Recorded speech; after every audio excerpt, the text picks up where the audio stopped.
Hi everyone, my name is Dina Sharif and I'm the Executive Director of the MIT Cool Sharper Center for Prosperity and Entrepreneurship. And I could not be more inspired by what has transpired this week during the ecosystem tour here in Cairo with our fellows. We designed this journey so that our fellows could experience a thriving ecosystem tour in real time.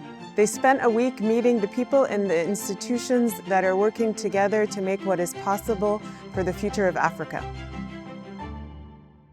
Hi, I'm Dalila Khalid, and I am a first-generation Foundry Fellow. And tonight we're here in Cairo welcoming the fifth generation of Foundry Fellows on their ecosystem tour here in Egypt.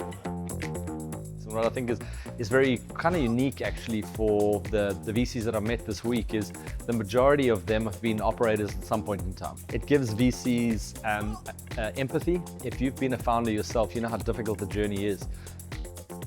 We share knowledge, failures, stories, narratives, as we mentioned. We had incredible local food. So the experience itself of connecting with like-minded people from all over the continent is just very fulfilling for myself.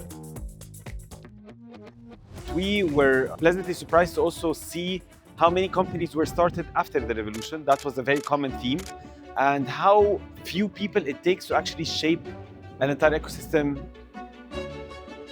And a couple of things that really struck me was really how we use our universities on the continent to be ecosystem players, but also centers that can actually amplify or stir the growth of the continent. For the fifth year in a row, we're always excited to welcome them and have them meet with our members and expose our members to the different innovations of startups coming from across Africa. Ahmed Al-Alfi has been someone that I've always reached out to for very strategic questions. So seeing him being asked questions for the first time and answering them live in front of me inspired me even more.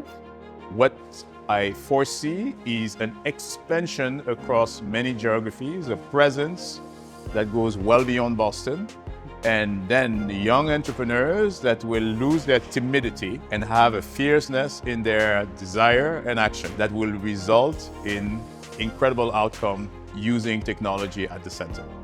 When I go back to Kenya, the first thing I'd like to do with my team is actually, try some of this adaptive leadership skills, be more receptive to listening and not making any quick interpretations of what's going on in front of me. I joined out of interest and curiosity to reconnect with my African roots. The core purpose was to build my network in Africa. The transformation impact on me was on the leadership side. It created a very solid impact on me that transformed the way I'm approaching problem solving in any entrepreneurial venture that I do. So when you grow older, you start saying, I'm not going to make any more new friends. I won't be able to have that kind of support. And you always say, these are my childhood friends.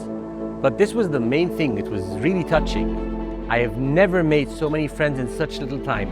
And for those who know me, I'm not the person who likes to make new friends. Regaining the idea of sense of purpose. So you keep on looking, okay, what's my next step?